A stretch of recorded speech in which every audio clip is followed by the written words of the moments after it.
Thank you for being here, Mike. Thank you, Tadra. Good to see you again as always. And thank you everybody for joining us today. I have been tasked and have accepted the challenge of trying to talk a little bit about Social Security disability and SSI benefits.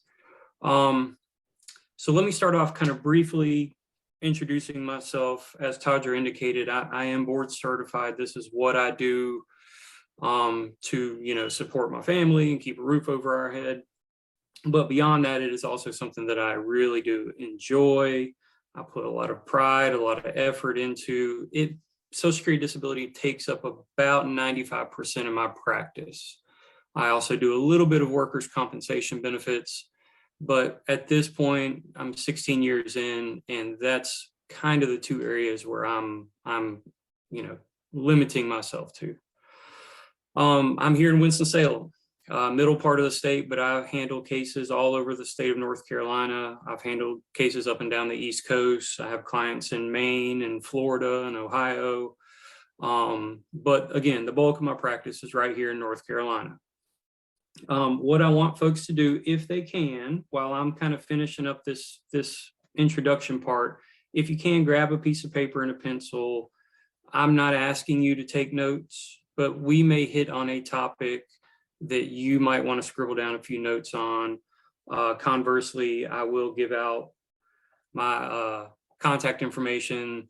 Feel free to reach out to me if you have any questions or concerns. I do have to give some sort of blanket disclaimer. This is the lawyer coming out of me. Basically, something along the lines of, this is not specific legal advice. This is not advice given to your case specifically. This is just general information, and we are not forming any sort of attorney-client privilege by participating in this Zoom conference. Nonetheless, if you need anything, you're welcome to reach out to me. I do want to say thank you to Disability Rights NC. They do such a wonderful job. You start to, when an organization has been around for as long as they have been and has done some amazing things across the state of North Carolina, you start to almost take them for granted. They haven't always been here. Funding isn't always guaranteed. Money is tight. So this is my one little spiel, and they did not ask me to do this, but if you ever are in the need or want to donate, even if it's $5, please feel free to reach out to Disability Rights NC or another organization who is helping disabled folks across the state of North Carolina. If you've got that piece of paper, I'm gonna give you my information. I'll do it again at the end, so don't worry. We can probably even put it in the chat. But my email is the letter M, Shay, S-H-A-Y, law, L-A-W, at outlook.com. So that's mshaylaw@outlook.com. All right, so when we talked about this a month ago, we initially had a plan to bring in an audience that was primarily folks who are getting disability benefits, getting SSI benefits, getting Title II benefits, but also engaged in some sort of maybe part-time work, maybe gig work, maybe the artistic community, the music community. Here in Winston-Salem, we have a huge art population. And I have had many clients over the years who are artists or were artists. I've had clients who have gotten disability benefits and have continued to work in some capacity. So that was the beginning. And that's still going to be a big focus of what we're doing here. But it's my understanding that I think we have close to 100 people on this call, and not everybody is an artist receiving disability benefits. We have folks from a variety of backgrounds. We have folks who might not be getting disability benefits at all. We also have folks who, to my understanding, are employed by government agencies, maybe the Department of Health and Human Services. We may even have a few Social Security employees on the call. All are welcome. And I'm glad that we can have this kind of discussion, because this is an important topic and something that if you go online and search, you can quickly get confused. I'm board certified. I've done this for 16 years. I had to prepare for this because a lot of these topics are very unclear. What I want to talk about, I was talking with my son about his schoolwork last night. I have an 8-year-old who's in 3rd grade, and he was wanting to jump ahead in math, and he was wanting to go ahead and get into this division problem. But I had seen the very simple stuff that he was supposed to be doing earlier today or yesterday at school, and he got 8 out of 10 correct.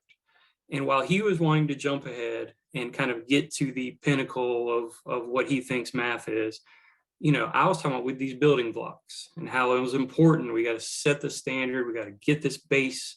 We have to have these building blocks before we can get to where we need to be. So my goal at some point sooner than later with y'all is to talk about disability benefits and ways you can maximize, whether it's through work or other ways. I want to get there, but let's start off briefly talking about what is Social Security disability, what is SSI. At the end, we will have time for questions. So feel free to put them in the chat, and to the extent we can get to them, as long as they're not too specific to your situation, we can hopefully handle some questions. Another reason why I asked you to get that pen and piece of paper, because we're going to do a math problem, right?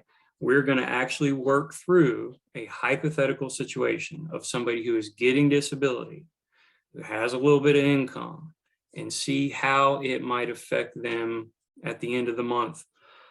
All right, so Social Security disability, the standard is pretty vague, but when you peel all the kind of layers back, it boils down to, is there an individual who has a combination of medical impairments or related medical limitations, and that makes it to the point where they are unable to hold down gainful employment, consistent work.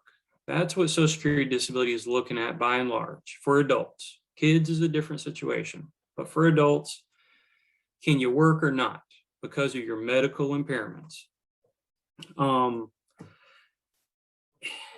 The process is frustrating, and I suspect we have folks on this Zoom call right now who have gone through a disability application process at some point in their life. Maybe you're one of the ones that got approved right off the bat. You didn't have to fight with Social Security. You didn't have to go get some fancy lawyer off a billboard. That's happening, unfortunately, less and less, particularly over the past 10 years or so. Most everybody who's applying for Social Security disability is getting denied. When you get denied, you got to call me, you got to call some lawyer, and you got to start this appeal process. And it's frustrating, and it takes forever. And your file just kind of sits in places that it doesn't need to be sitting. And the bureaucracy of Social Security tends to start rubber stamping denials without really considering you as a person. And think about what I'm saying here. Looking at you as a person, unfortunately, for most folks who go through the Social Security process, you're a number, you're a stack of medical records. You're not a real person with real life problems. And part of what you have to do during the appeal process to get approved for disability is you have to show them, hey, I'm more than these medical records. This is how my problems affect me day in, day out. Every single day of my life, I'm having these problems. They affect me at home. They affect my ability to go out and hold down a job. If you can do that, then whether on your own or with the help of a lawyer, maybe you've gone through successfully and you've gone to a hearing even, and you had some judge who you've never seen staring at you, and your lawyer's asking questions and the judge is asking questions, and you're treating it almost like a counseling session. I mean, you're talking about life as best you can. You're nervous, your heart's beating, you're anxious, you didn't sleep at all for the past 2 days. And here you are, it's all on the line. That's the disability process. And it's, frankly, my job shouldn't exist. I should be doing something else. You shouldn't need a lawyer to go through and prove that you have these medical problems, that you have these limitations, but that's our system. That's the way it's set up.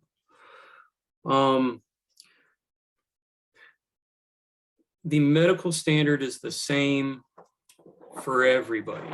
And what I mean by that, for any adult, regardless of your work history, regardless of your education, regardless of your age, I mean, the standard is still the standard. It boils down to whether or not you can work. I want to spend a quick second talking about the two different types of disability.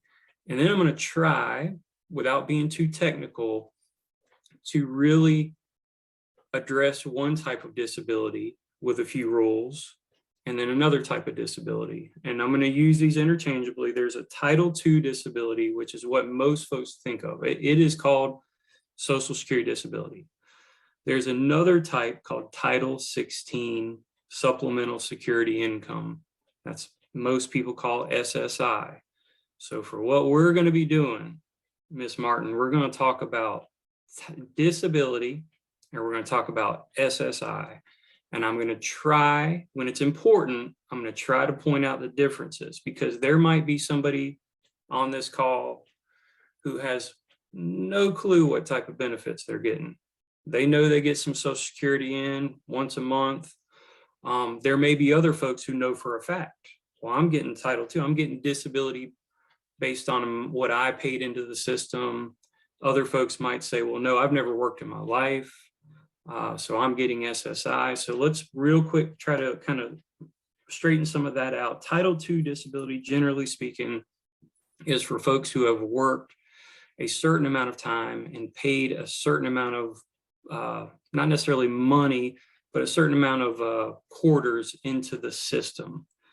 The general rule, and this changes for folks who are younger and in their 20s, but the general rule is if you've worked 10 years, which is 40 quarters, then you can draw Title II disability. So every check that you've ever earned, they've taken money out, right? You didn't give it to them. They took money out of your check under the theory that they're going to set it aside for you and it'll be there later.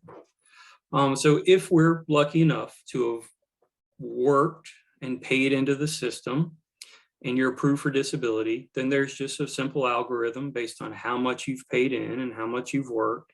And that's what you kind of get back in return. Unfortunately, there are a lot of folks who either haven't paid enough in for whatever reason, or they're younger, or they've had disabilities from childhood into adulthood where work just hadn't been an option. The other program that we're talking about today is called SSI. SSI has a couple little tricks to it. And we're going to start off real quick with an SSI trick that I see all the time. This is a pitfall. They look at your resources. They look at your household. For SSI, you can't have more than a couple $1,000s in a bank account. If you're married, the number is 3,000. This is for SSI only, not disability. This is just for SSI benefits. They look at your housing situation. Are you living with somebody rent-free? If you are, they're going to knock your check down by 1/3. If I'm getting SSI benefits and I'm living at my sister's house, sleeping on her couch, she's, but for the grace of God, she's letting me stay there. They're going to ding me. They're going to knock my monthly benefit down 1/3. We'll talk about kind of an exception to that if we have time. SSI folks are also subject to things like other resources. Me, as an SSI recipient, I can own my house, I can own my dog, I can own one car, I can own the stuff in my house. But if I have any other piece of land, if I have a second vehicle, a third vehicle, no matter how, even if it doesn't run, If I have other things, they will use that against me to kick me off of SSI until I fix it, until I figure it out. I'm allowed certain things, but I can't have too much. And think about that. I mean, think about how unfair that is. All our life we've been taught save, set aside, budget, right? Do what you need to do to save for a rainy day. But with the SSI program, you get penalized if you try to do that and you are outside of your allowable resources. That's a topic in and of itself. I mean, that's something we can spend 2 hours on. I've gone to legal education seminars that are just about SSI resources and had folks from all over the country opine about strategizing and what to do with that. We can't do that on this Zoom call. I just want to highlight the fact that if you are an SSI recipient, they scrutinize you unnecessarily hard. They're going to look at your household. They're going to look at your assets, your income, your resources. So when we're talking about disability in work, which is kind of what I want to hopefully focus on for the next, however long we have, there's a general rule. And Ms. Martin over at Disability Rights can tell you when you go through law school, there's always a general rule. And that's the rule that they teach you. But then there's like 1,000 different exceptions to that rule. And that's just where lawyers come into play. The general rule for work, when you're talking about Social Security disability, is that if in 2021, if you are earning more than $1,310 a month, then you are engaged in what's called substantial gainful activity.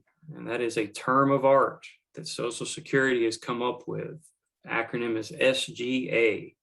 So if you're making a little over $1,300, you are gainfully employed for Social Security disability purposes. And why is that important?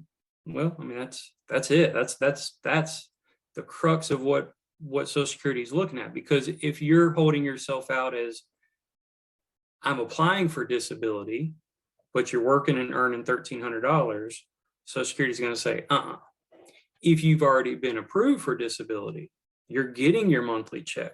You successfully went through the process. And then Social Security catches wind of you earning $1,300 a month. They're gonna have a problem with that. Now, keep in mind, this is the general rule, and we're going to work off of this general rule. I'm not going to go into the details. There's manuals. There's something that us disability lawyers use called POMS. I mean, it's a manuscript that we're talking a foot of just pages and pages and pages of information about what we're trying to cover here. And I don't expect you, nor do I want to go into all these details, but I want you to know that there are some exceptions to work. You can work. Let me say that again. You can work and get disability benefits. You can work and get SSI benefits. All right, let that sink in. That's our general rule. That's what we're going to move forward on. If anything, when you walk away from this, I want you to remember that you have to report anything to Social Security. And that's always been, I have clients right now that I know have an issue with reporting things to Social Security.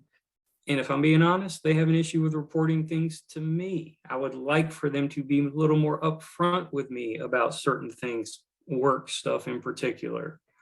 You have to report. Let me tell you what you have to report. Earnings, yes. Any money you got coming in, you need to report it. Income. But it goes beyond that. You got to report when your address changes, if you get married, if you get divorced, if you get a new bank account. I mean, think about that. Everybody on this call who's getting Social Security or SSI benefits it's going directly into your bank account, isn't it? So if that changes, we got to let Social Security know.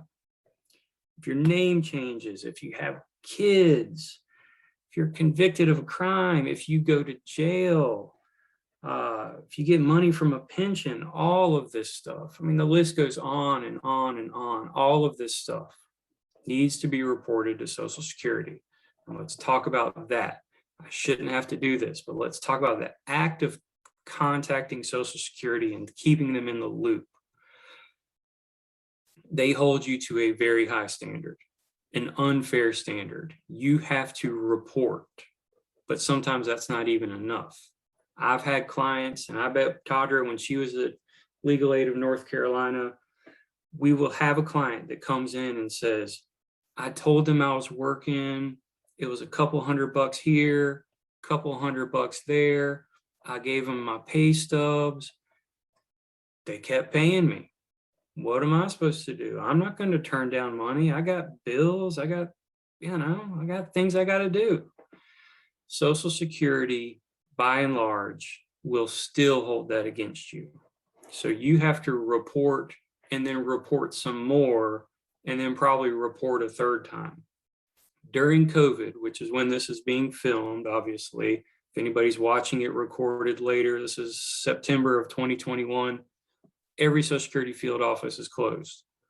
Every Social Security Office of Hearing Operations, the hearing offices are closed in the sense that we can't walk in there. So the only way to get in touch with folks right now is to call, or if you're lucky enough to have a fax number, you can fax something in, or you can mail something in. And everybody at Social Security, if you're on this call, everybody at Disability Determination Services, cover your ears real quick, because I'm gonna say something bad about y'all. I was convinced prior to COVID that when I mailed something in, as a lawyer, when I mailed something into Social Security, it went into the trash. I cannot tell you how many times I know I've mailed things in and it just gets lost. And I'm not saying there's malice or anything like that. I'm just saying they are busy. These folks work hard. Their workload never goes down. Can you imagine working and working and working and your work always stays the same or continues to increase? That's what folks at Social Security are doing. So if you need to report your earnings, here's a couple things I want you to try to do, since you can't go by there and drop it off. If you're mailing something in, I want you to keep a copy of whatever you mail in. That's very important. If you're mailing a pay stub, don't mail your actual pay stub to Social Security. You keep the original, or you keep a copy, but make sure you have to be organized on everything that you're doing with Social Security. You have to tell them, hey, I've sent this in on this date. I have another copy here. I can send it to you again. My preference right now with Social Security is try to fax documentation in, because you at least get some sort of fax confirmation. If you can, try to do that. Please, please, please. I'm already kind of running behind on my little schedule, but we're going to cover a few topics. We're still doing questions, I promise, but we're going to cover a few more important topics. Now, this is for Title II disability recipients, right? So this is where I'm kind of dividing folks. So not everybody this is going to apply to, but folks who have paid into the system, who've been approved for disability, who's getting their $1,200 a month or whatever their check is. There is something called a trial work period. A trial work period allows you to test your ability to go out and work. And the way it works, and this is confusing, and I was hesitant to really get into the ins and outs of it, but just bear with me. You don't have to understand it fully, but just bear with me here. The trial work period lasts for about 9 months. It lasts for 9 months, not consecutive. You can try to work for 1 month, and then the next month you have no income, and then the third month you're back at a different job or the same job. The trial work period is a period of time where over the course of 9 months, you can work and you can have income. If you make more than for 2021, it's $940. If you make more than $940 in that month, it triggers your trial work period. Social Security does not hold that against you for those months. So if you go out and let's say I'm getting $1,200 a month in Social Security disability benefits, I go out and make $1,000 in September of 2021, that is a trial work period month for me. That's one of my months. Okay, that's one. So over the course of 5 years from your first trial work period month, you can work 9 months without them holding it against you. Okay. After your 9 months expire, after your trial work period expires, you have 36 months consecutively where you can work and still get Social Security disability benefits as long as they are not at that SGA level. That's that $1,300.10. That's a very important number. You still can't go over that. There's other rules, and I really wish that I could kind of hit them, but I will say the one thing I want to point out is if you do your trial work period, you do your 9 months, and you get beyond that and you have a month where you do make some good money, you make more than that $1,310, you can actually ask, they will cut you off for that month. For that month you earn $1,310. But if the next month you're back down to zero, you can actually get reinstated. You don't have to go reapply. The months you're working and earning more than the allowable amount, you might not get any benefits, but you don't have to go reapply. You're not kicked off the program, so to speak. We're talking about this $1,310, and we keep going back to it. That's the magic number that Social Security uses. And remember, Tadra, Martin, and I said that was the general rule. So here's a big catch, and this is a very, very broad topic that can't be covered in this amount of time. But there is a theory called, or a thing called income-related work expenses. Income-related work expenses. And honestly, it sounds kind of what it is. So this applies to everybody. Title 16 SSI, Title II disability.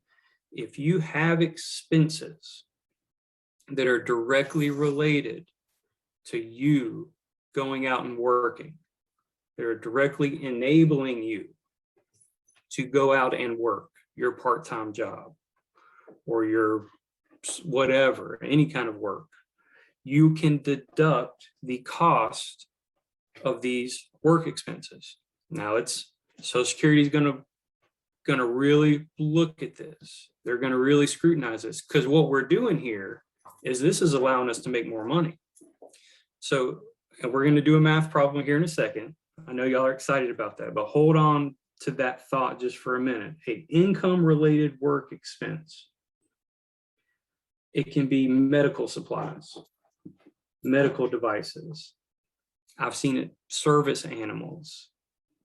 I've got a lot of folks who need supplies for type 2 diabetes, syringes, things like that, bandages. Any of these sorts of things can qualify as an income-related work expense. Transportation, out-of-pocket expenses for transportation, modifications to your home, modifications to your car, anything that you have spent out of your pocket can be a income-related work expense. And what it serves to do is it knocks down your earnings in a sense. So if you're up above that $1,300 in work, but you can show that you have income-related work expenses, maybe it can get you down below that number. On top of things, it's a way of maximizing your SSI or your disability each month. You have to stay organized. You have to report it. You have to have receipts for this stuff. If you buy a wheelchair from the flea market for $80 cash, you ain't gonna get an income related work expense. Unfortunately, you have to be able to document what you are spending this money on. It's a pretty broad, well, as a lawyer, my argument is it's a pretty broad way of kind of saving money. And we're going to do this example real quick, so kind of bear with me. Let's say that Miss Martin earns, let's say $1,520 in earnings. Social Security, you don't have to remember these numbers, but they will knock off the first $20 of your earnings for no reason at all. That's just their policy. So we're taking $1,520 in earnings and we're knocking off 20. So it totters down to $1,500. Because you're working, Social Security will also allow you a $65 exclusion. It's called a work exclusion. So we're slowly working our way down. So your $1,500 minus 65 is now $1,435. Okay, you're still up above SGA. You're still working. You're still making good money. Let's take a look and see if maybe Miss Martin has any income related work expenses. And I'm gonna give you a few examples. Let's say, and I'm pulling a lot of this stuff right off Social Security's website, just so you know, let's say she has $100 in union dues. Let's say her health insurance costs $150 each month. So $100 in union dues, $150 in health insurance, and then she has to pay $400 in transportation, special transportation expenses. All right, $100 union dues, man, $150 health insurance, $400 in special transportation. You add that up, it's $650. But it was kind of a trick. Union dues have nothing to do with income related work expenses. You can't deduct that. Unfortunately, you cannot deduct your health premiums, what you pay each month. You cannot deduct that. So the only thing that Miss Martin is able to deduct of the three is the $400 in transportation services that she pays to get her to and from her job. So if you look at what's happened, well, I think we were at $1,435. We're going to take off $400. So now we're down to $1,035 in earnings. Now, Social Security is going to ding Tadra for that. That's not a dollar for dollar based on that amount. What they do, typically, general rule, is they take whatever that final amount is after income related work expenses, they divide it in half. And that's your countable earnings.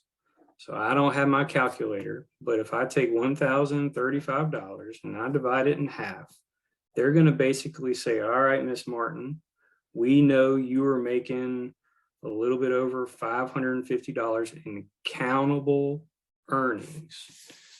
And that's okay. We can live with that. We can get Social Security disability benefits, even in my scenario where Miss Martin was working and making $1,520 a month. If you don't have income related work expenses, it can get a little dicey. Goes back to my original point, always document, always save, always stay organized. You have to be almost OCD when it comes to this. You have to be proactive when it comes to Social Security and working and getting disability. You have to stay on top of everything. A couple real specific examples related before we go to the next topic. Routine drugs are not income-related work expenses. The drug has to be specific to your disabling condition. But my argument is that that's a lot. That's a lot, right? If I need to take my metformin to keep my diabetes at a certain level, then that's specific to my disabling condition. Co-pays are an income-related work expense. So while your monthly premium is not, your co-pays are.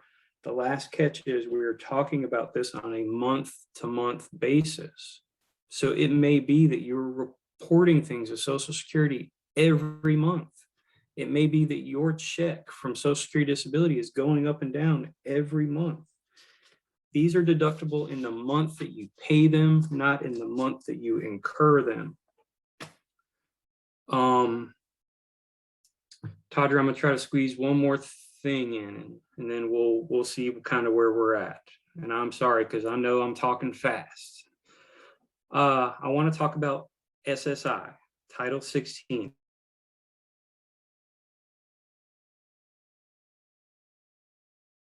Part-time work, self-employment, okay?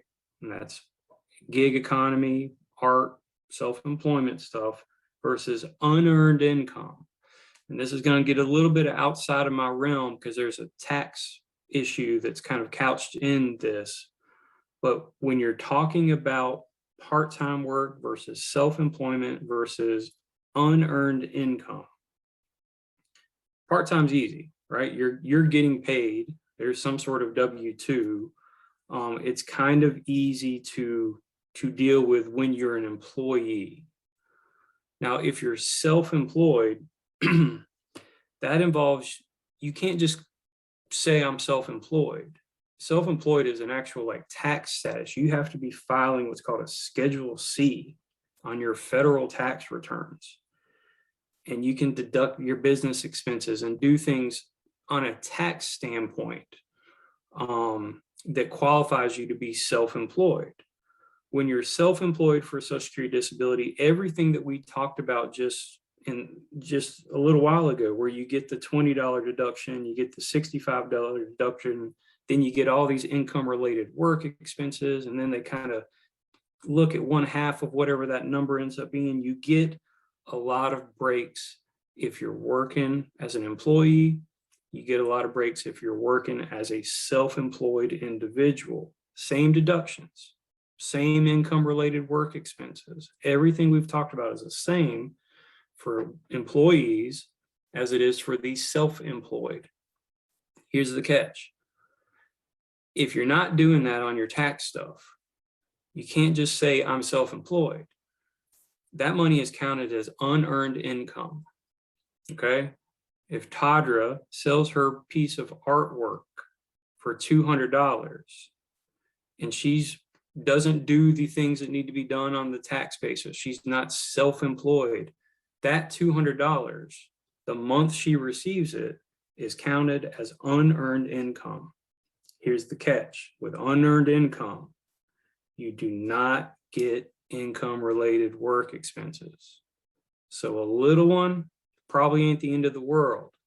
But if you have unearned income one month of $1,500, you don't get to start saying, oh, well, I got to do this, I got to do this, I got to transportation, medications, my wheelchair. None of that matters if it's unearned income. So you have to make sure, I'm not a tax professional, but you have to make sure that you are staying organized and that you are legitimately self-employed. Awards, if you're painting, Todra makes the most beautiful painting, makes men weep when they see this painting, and she gets an award. That award is countable as unearned income the month that she receives it. Okay, so keep that in mind. Unearned income will cause a bigger reduction to your benefits. Let me say that again. Unearned income will cause a bigger reduction to your monthly benefits. The last two, Ms. Martin, I'm going to kind of lump together. There is two programs that I wanted to talk about, but I don't think we really have the time to cover them, but I just want to say their names. One of them is called PASS, P-A-S-S. It is available to everyone getting disability and SSI benefits. This is particularly for folks getting SSI benefits. PASS is a written plan that you do with Social Security. You actually reach out to Social Security, say, hey, I want to go back to work. I want to go do this. This is my goal. This is my job. This is what I want to do. They will work with you. They will set up a program. They will approve your PASS program, P-A-S-S. And what happens and what that means is any money you spend on education, training, transportation, childcare, any money you spend towards achieving your goal of going back to work is not counted. Okay, and that's a very small number. It's not going to apply to a ton of people, but when it does apply, and when you do it correctly, and you're proactive in reaching out to Social Security and say, I want to participate in the PASS program, I mean, it can change folks' lives because you can get these benefits. You can still spend money on your, like I said, your education, your training, childcare, all those sorts of things, and not have to worry about getting kicked off of your benefits. Social Security employs PASS specialists. Those are folks that all they do is help folks design a PASS program. The last thing, similar to the PASS program, is called the Ticket to Work program. It is another Social Security program. It is another program where you have to affirmatively or proactively reach out and touch base with Social Security to set up your ticket to work. Then you coordinate with state or local employment networks or vocational rehabilitation. You get training, you get education. They help find and sometimes even maintain employment, career counseling, job placement, job support, job services. And the big catch here is if you are participating in a Ticket to Work program, you cannot and will not be reviewed. Your disability eligibility will not be reviewed during that period of time. And that's one of the last points I want to point out. After you're approved for disability, everybody gets reviewed. You know, that's just how it is. It used to be probably every 2-3 years. It's ebbed and flowed a little bit, but on average, somewhere around every 2 or 3 years, whether you're working or not, Social Security will reach out to you and say, hey, we're reviewing your disability. Give us this information. And if you do that, you don't need a lawyer, you don't need me. If you respond and say, here's my doctors, no, I'm not back at work, no, nothing's better, I'm not having improved miraculously, they're going to continue your benefits. But what happens is so many folks get that piece of paper and ignore it. The letter comes to them and they say, hey, we're reviewing you. And Tyler Martin balls it up and throws it in the trash. If you don't respond, you're getting kicked off. You're getting kicked off. And then you're going to have to come and find me to try to fix it. And reacting to Social Security decisions is not as easy as being proactive. If you keep them in the loop, if you document, if you reach out to them, if you tell them what you're doing, they'll work with you. Okay, it's not going to be easy. There'll be times where you're frustrated and you're going to say, why am I doing this? But I promise you, if you have to react to them saying, hey, we're cutting you off, that's a nightmare. If that happens, you do have options. If you were ever kicked off the program for working or for earnings, If you ever issued an overpayment, sometimes what happens is Social Security will say, hey, why didn't you tell us you've been working the past 2 years? And you'll say, what do you mean? I've been faxing my pay stub into your office every month for the past 2 years. Social Security will say, well, no, we don't think so. So you've been overpaid. Give us back every penny that we've given you for the past 2 years. Oh, and by the way, we're going to go ahead and cut you off as well. That's what you're facing if you don't stay on top of things. I'm not trying to scare you. The theme of this is you can work and have some income and still get disability benefits, but you have to do it the right way. It shouldn't be this difficult, but it is. And they hold you to a standard. And if you're on top of it, it will be okay. But if you just think you can work, I'll give you one last example. I know for a fact I got clients right now. My office is right through that door, that they're working. They're working under the table. They're working here. They're working there. And let me give you a couple of hypotheticals. They're not telling Social Security about this. Let me give you 2 hypotheticals. I call Social Security and I say, Todd or Martin is getting disability benefits. She lives down the street from me, and I see her out there every week mowing her yard. And then she gets out her fancy backpack leaf blower and she just blows all those leaves. And then she goes and she works in her tomato garden, and she does this every week, and it takes her 8 hours. I don't think she's disabled. There's no way she should do that and still get disability. Social Security will politely hang up on that person. They get calls like that all the time. Usually it's from family members, neighbors, cousins. I had a grandmother that did it to her grandson.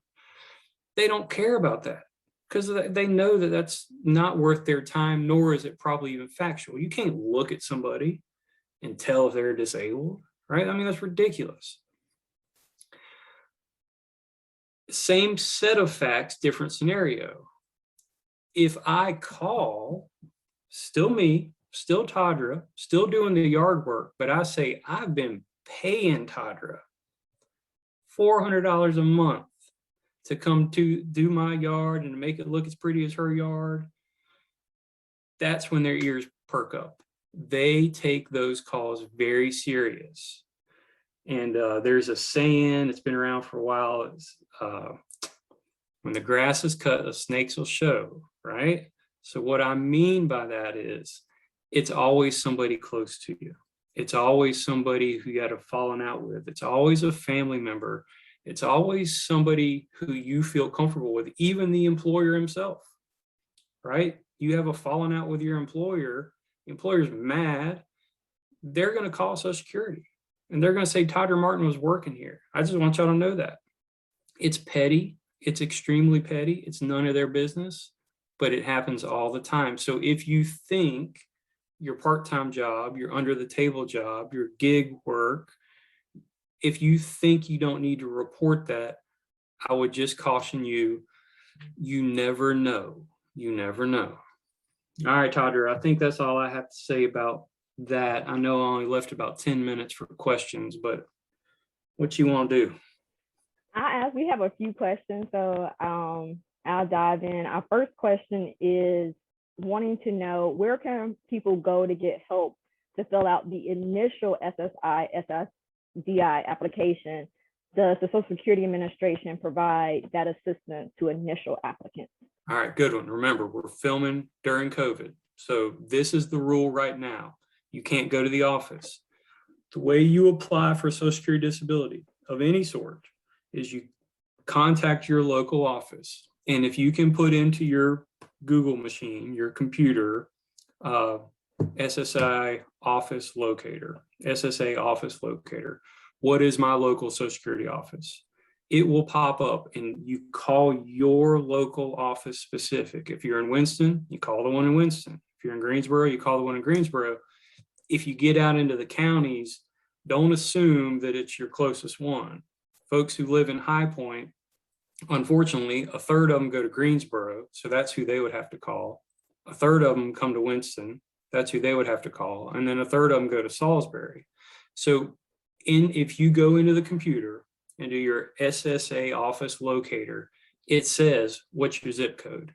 And you can put in 27103 and it'll say, this is your office. Here's the phone number. You call that number. And the way they're doing it right now is when you call, they will schedule a telephone application for you. They won't do it right then.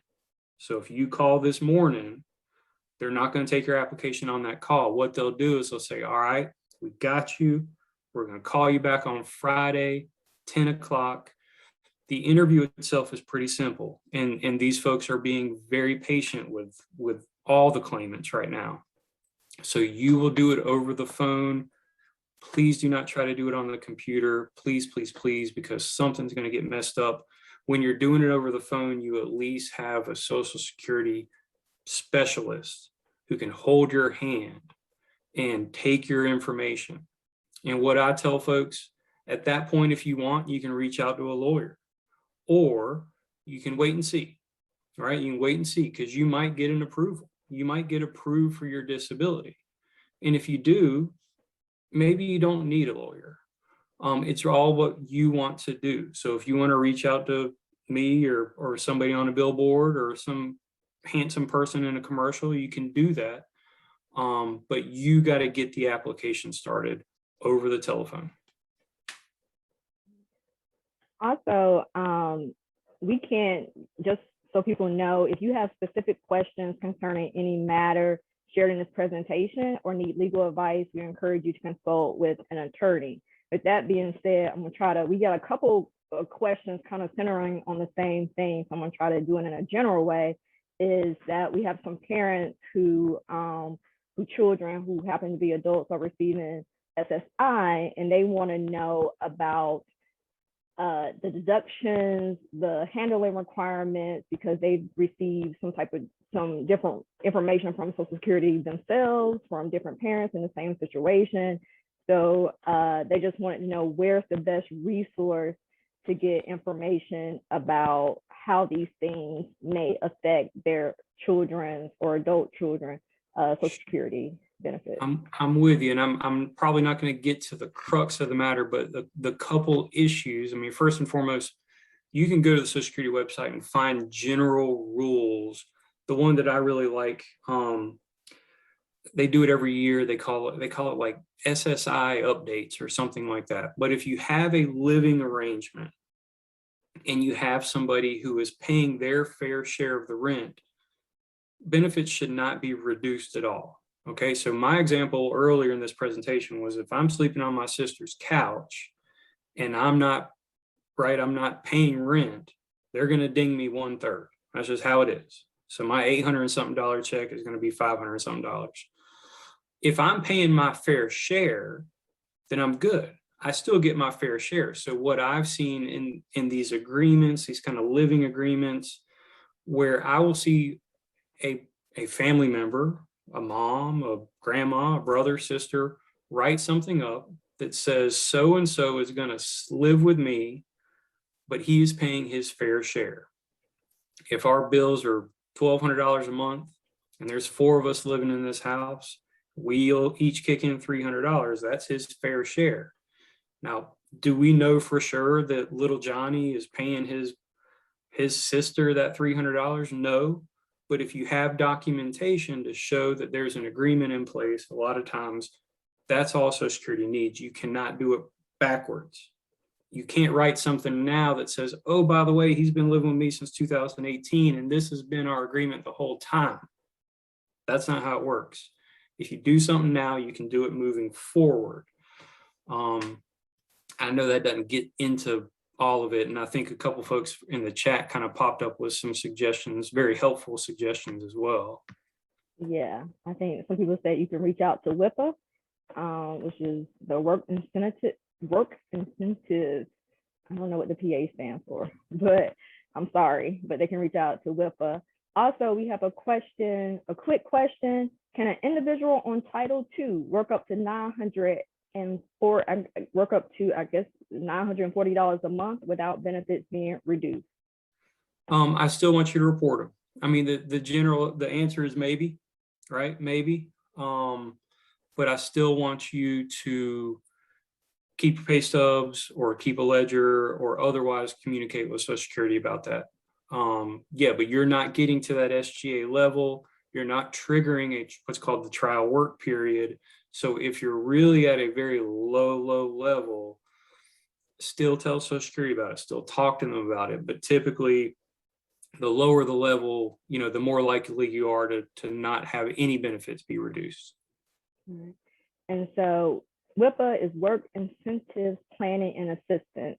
And speaking of which, I think one of our last questions wants to know, they have clients who say the judge or a lawyer said that they can make this much, which is different from the rules that they follow in WIPA.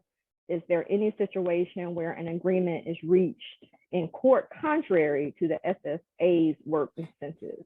No, unfortunately, no. I mean, Social Security is going to take the position like these are our rules. So, and I have to follow it as a Social Security lawyer. Now, I realize there are other programs out there and other, considerations, but looking at it from just a Social Security standpoint, you can't contract your way around that.